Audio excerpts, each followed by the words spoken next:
কি হে নায়েব, গ্রামবাসীদের জানিয়ে দিয়েছো তো কাল খাজনা দেওয়ার কথা? আজ্ঞে হুজুর, আজই সব গ্রামবাসীদেরকে আমি জানিয়ে দেব খাজনা দেওয়ার কথা। তুমি যাও, গিয়ে গ্রামবাসীদেরকে জানিয়ে দাও খাজনা দেওয়ার কথা। বাকি রাখা খাজনা মোটে ভালো কাজ না। কি বুঝলে নায়েব? কতদিন হয়ে গেল বৃষ্টির দেখা নেই। হে বৃষ্টির দেবতা, একটু বৃষ্টি দাও। বৃষ্টি যদি না হয় তাহলে জমির ফসল সব নষ্ট হয়ে যাবে যে, তখন আমরা খাবোই বা কি? আর জমিদার বাবুকেই বা দেবো কি? তখন তো বউ বাচ্চা নিয়ে আমাদের পথে বসতে হবে। যদি না বৃষ্টি হয় তাহলে তো আমরা সব না খেতে পেয়ে মরে যাব। চলো সবাই জমিদার বাবুর কাছে যাই, গিয়ে আমাদের সমস্যার কথাটা বলি। যদি জমিদার বাবু আমাদের কিছু সাহায্য করেন। হ্যাঁ, চলো সবাই জমিদার বাবুর কাছে। তারা তখন জমিদার বাড়ির দিকে যেতে লাগলো। যাওয়ার সময় তারা দেখলো তাদের দিকে নায়েব মশাই এগিয়ে আসছে। শোনো চাষিরা, জমিদার বাবুর আদেশ কালকের মধ্যে সবাই খাজনা দিয়ে দিতে হবে। আর এই কথাটা তোমরা সবাই গ্রামবাসীদের জানিয়ে দেবে। নায়েব মশাই, দয়া করুন আমাদের ওপর। এই খরাতে সব ফসল নষ্ট হয়ে গেছে, আমরা কিভাবে জমিদার বাবুর খাজনা দেব? আমি এত কিছু জানি না, জমিদার বাবু আমাকে যেটা বলতে বলেছেন আমি তোমাদের কাছে এসে সেটাই বলছি।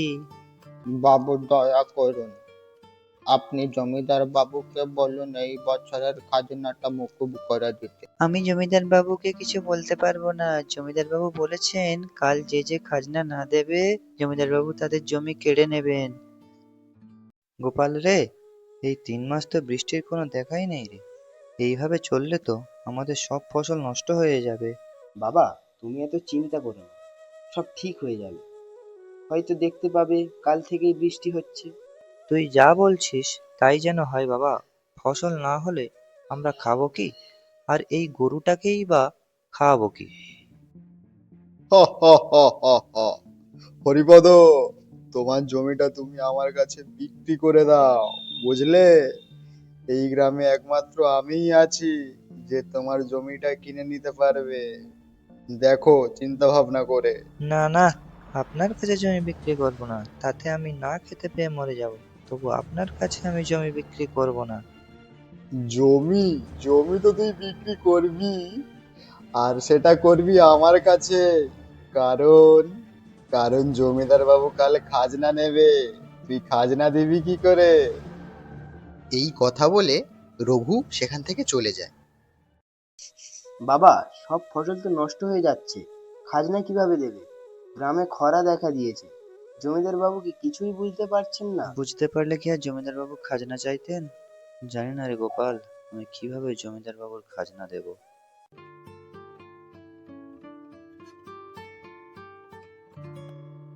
নিমাই কাকা, কি শুনছি জমিদার বাবু নাকি কালকের মধ্যে খাজনা চেয়েছে? হ্যাঁ রে গোপাল, ঠিক শুনেছিস। নায়েব মশাইকে কত করে বললাম এইবারের খাজনাটা মুকুব করে দিতে, কিন্তু মুকুব করে দিল না। মুকুব তো দূরের কথা, আমরা যদি না খাজনা দিই তাহলে আমাদের জমি কেড়ে নেবে বলেছে। কি বলছো তোমরা?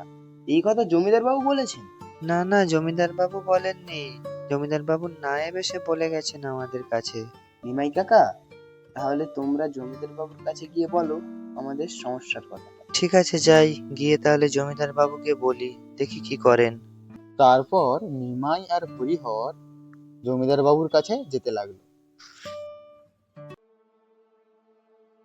নায়েব, গ্রামবাসীদের খাজনার কথা জানিয়ে ফিরে এসেছো? কি বললো তারা? হ্যাঁ হুজুর, ফিরে এসেছি, কিন্তু গ্রামবাসীরা বলল যে গ্রামে খরা দেখা দিয়েছে, তাই ওদের সব ফসল নষ্ট হয়ে গেছে, তাই ওরা এবছরের খাজনা দিতে পারবে না। না না না, তা আবার হয় নাকি? খাজনা তো দিতেই হবে। এমন সময় জমিদার বাবু দেখলো যে তার দিকে গ্রামের দুটি লোক আসছে। এ কি, এই সময় তোরা এখানে? কি চাই তোদের?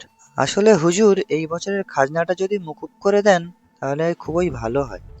খাজনা মকুব? হা হা হা হা হা। খাজনা মকুব হবে না।